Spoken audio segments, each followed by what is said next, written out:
O Brasil terá eleições para presidente da República daqui a 11 meses. Mas os pré-candidatos ao maior cargo político do país já se movimentam e começam a divulgar como pretendem governar o país. Está conosco hoje o deputado federal Jair Bolsonaro, com quem nós conversamos agora. Deputado, tudo bem? Olá, Campbell. Obrigado pela oportunidade. Eu espero retribuir todo esse carinho que está tendo para comigo no seu programa. Podemos iniciar então com essa primeira pergunta. Como é que o senhor pretende governar o país? É uma pergunta que todo jornalista faz para mim, porque o meu discurso é não governar da forma que foi feita nos últimos anos, ou seja, na base da cooptação, na base de você lotear o poder executivo, né, os ministérios, estatais, secretarias. Bem, para isso nós estamos tomando várias providências. Já fiz a terceira reunião com parlamentares, chegou a 30 o número agora, que comungam das mesmas ideias que nós temos. Deputado, todos os pré-candidatos, todos os candidatos nessas eleições agora de 2018 vão ter que enfrentar essa questão do desemprego. Hoje são 13 milhões de desempregados no Brasil.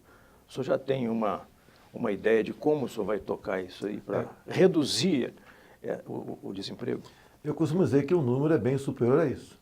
Porque quem, por exemplo, é beneficiário de programas sociais é tido como empregado. Então esse número se aproxima de 40 milhões. Eu acho que a grande oportunidade que nós temos de buscar um emprego para a população é nós desburocratizarmos.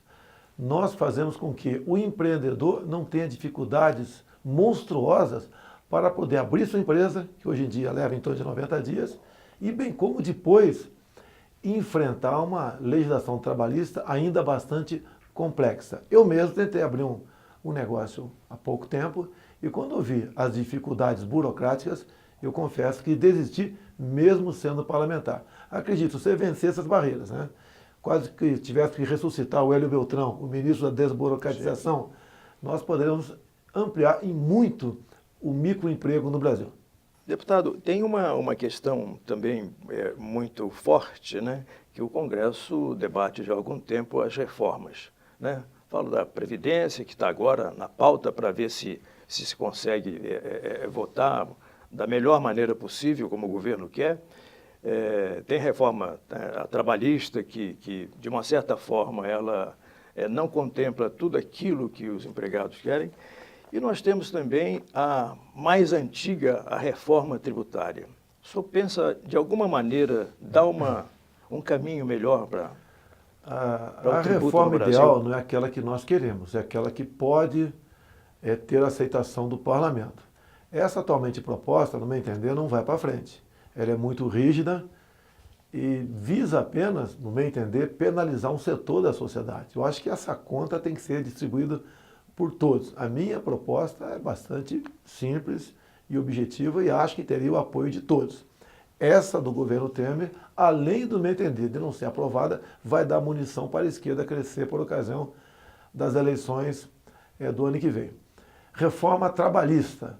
É difícil falar nela, porque todos os direitos trabalhistas estão engessados no artigo 7º da Constituição. E lá, esse artigo, né, esse artigo 7º engloba ali o capítulo conhecido como cláusulas pétreas. Só por meio de uma nova Assembleia Nacional Constituinte você poderia mexer nisso daí. Essa reforma feita há pouco tempo foi muito benéfica, porque ela visou desobstruir a questão da justiça trabalhista, que, respeitosamente, muito mais atrapalha do que ajuda no mercado brasileiro. No tocante à tributária, tenho acompanhado a discussão dela em Brasília, apesar de não ser minha área de atuação essa econômica, mas uma das propostas ali, proposta ainda, acho bem claro, é passar o imposto de renda para 40%. Eu acho que a gente não vai distribuir renda e buscar produtividade, fazer que o mercado de trabalho aqui se aqueça, você penalizando exatamente um setor da sociedade que é o grande responsável por empregar. O senhor teria, considerando que o senhor virtualmente ganhou essa eleição, quais seriam as suas 3 primeiras prioridades? Nós estamos em formação ainda do nosso programa de governo, né, que a gente é obrigado entregá-lo por lei apenas em agosto do ano que vem. E até lá teremos, obviamente, algumas prioridades. O que eu tenho sentido em todo o Brasil, o maior problema que a população enfrenta é a questão da violência. E não tem palavra mágica para isso. As propostas de outros candidatos que eu vi vão para a simplicidade, criar o Ministério da Segurança. Eu acredito que a segurança começa dentro de casa, quando fala a questão do armamento. No período militar, há pouco tempo, você, camper, poderia comprar o teu 38 na mesbla, apenas com a tua carteira de identidade. A violência não era tão grande que está aí. Desarmou-se o cidadão de bem. E o pessoal do mal continua melhor armado do que estava no passado. A primeira medida, nós liberarmos a posse de arma de fogo para o cidadão de bem. E essas outras questões que você fala, outras medidas, né?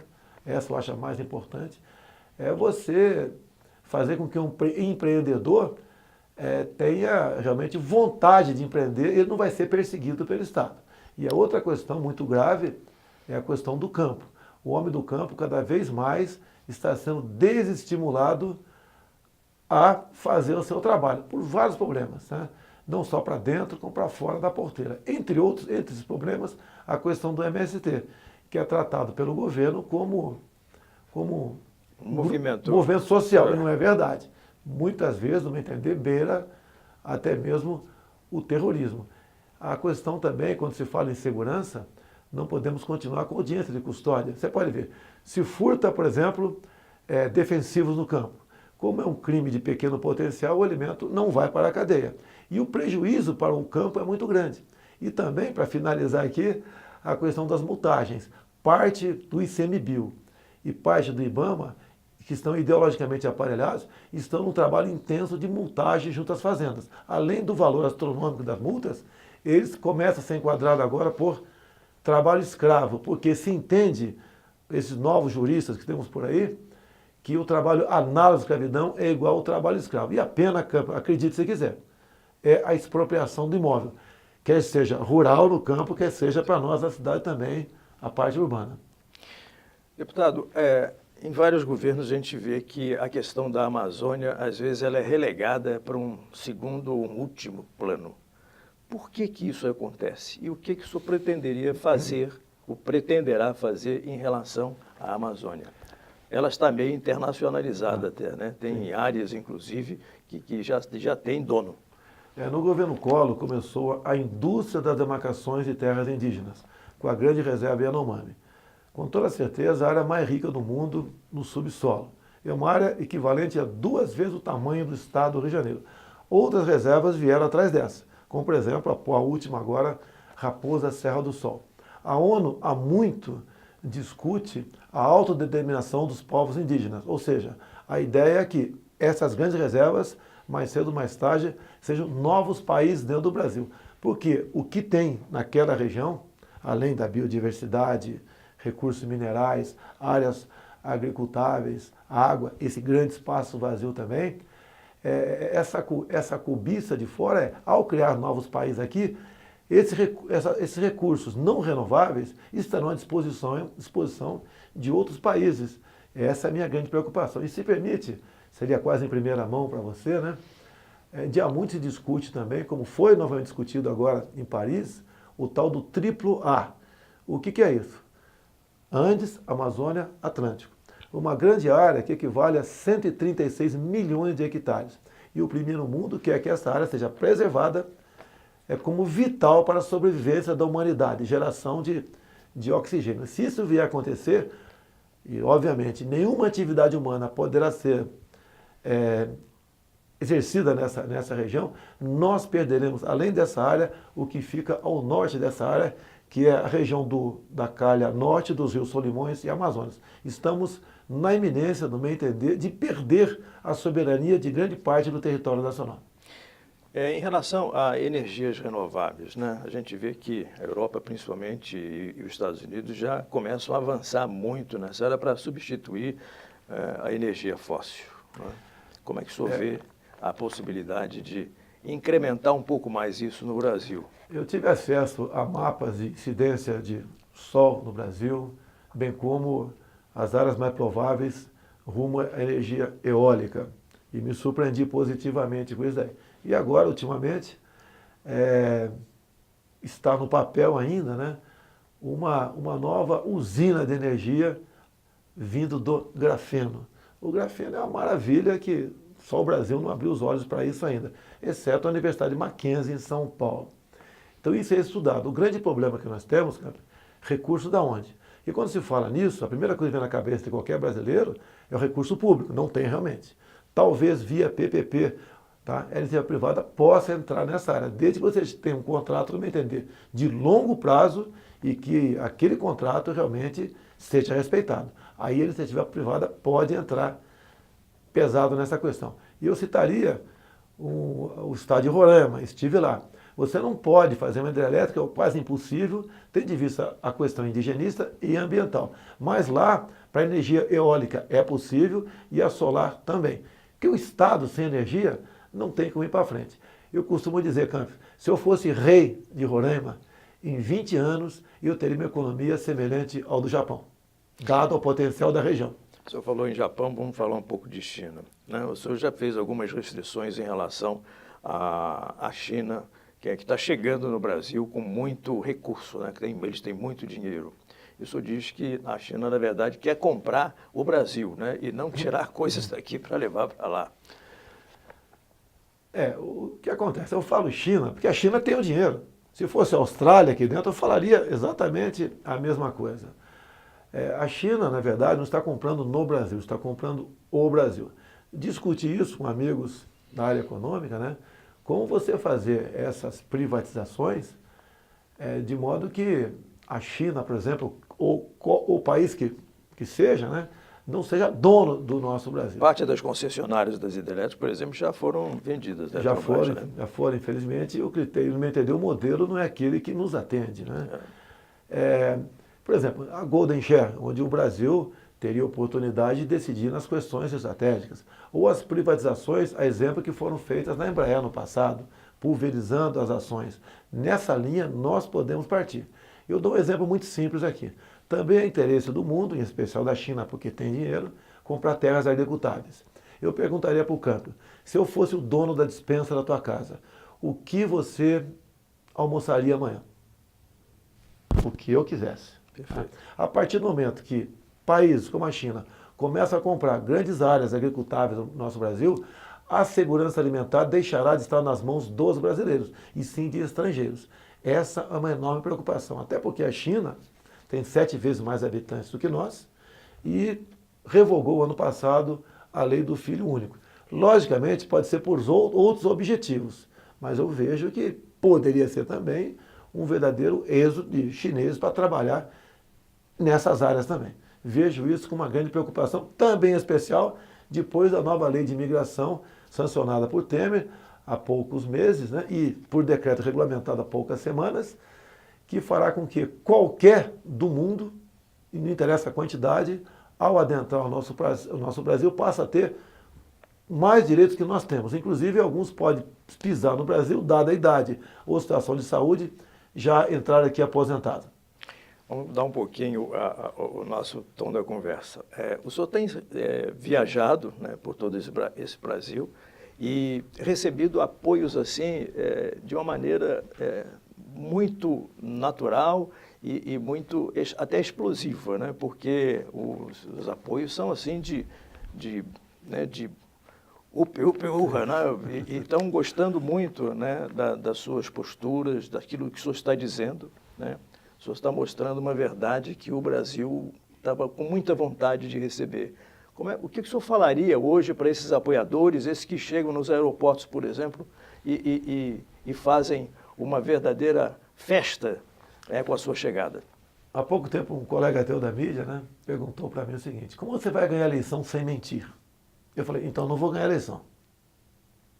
Ou a gente faz algo diferente e mostra, por exemplo, quem é o Campo. Eu não vou te chamar de jovem. Você já é um colega meu, sexagenário. E o eleitor, muitas vezes, ele quer ser elogiado. Eu não vou elogiar o Campo. Você não é jovem, Campo. Você não vai jogar futebol no meu time. Eu acho que a verdade traz esse pessoal para o nosso lado. Aqueles que nos acompanham. São milhares nos aeroportos, né, que vão me recepcionar. Eu me sinto como um popstar. Na verdade, eu não sou isso, eu sou um cidadão de carne e osso, como são aquelas pessoas que vão lá. Elas estão acreditando em mim. Elas não querem mais a velha política. Que, por exemplo, quando você pega planos de governo, né, de candidatos com chance de chegar, são planos caríssimos, né, pago a peso de ouro, como se pagam os marqueteiros. Então você, por exemplo, você está lá no Pará. Quando você lê o plano de governo para o Pará, você fica maravilhado. Com o meu, você não vai ficar maravilhado.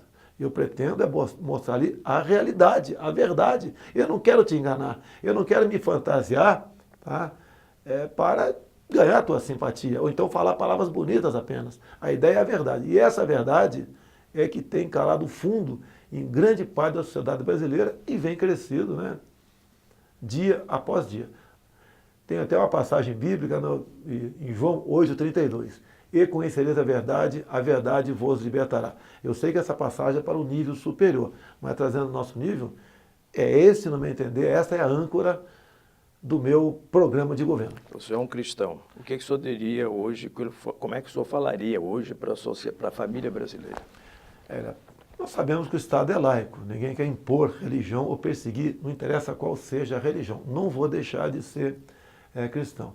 A família brasileira é uma grande vítima do que vem acontecendo nos últimos anos, não apenas no governo do PT, como nada foi mudado no atual governo do PMDB. Não podemos, né, querer impor, como os governos querem impor, a ideologia de gênero dentro da sala de aula. A minha bronca sempre foi com o material escolar. E eu costumo dizer, um pai, né, se tivesse que fazer uma opção, ele prefere chegar em casa, encontrar o filho com o braço quebrado, por ter jogado futebol, do que brincando de boneca por influência da escola.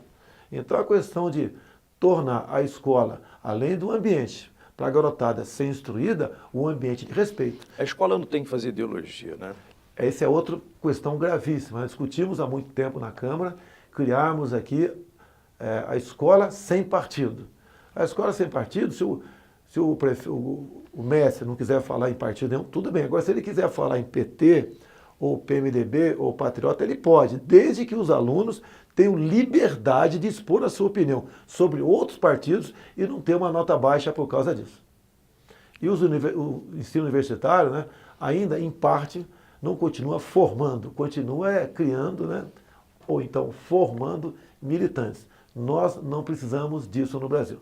O senhor tem todos os filhos formados, né? Falta a sua menina que está chegando agora, né? Tem 7 anos. Tem 7 anos.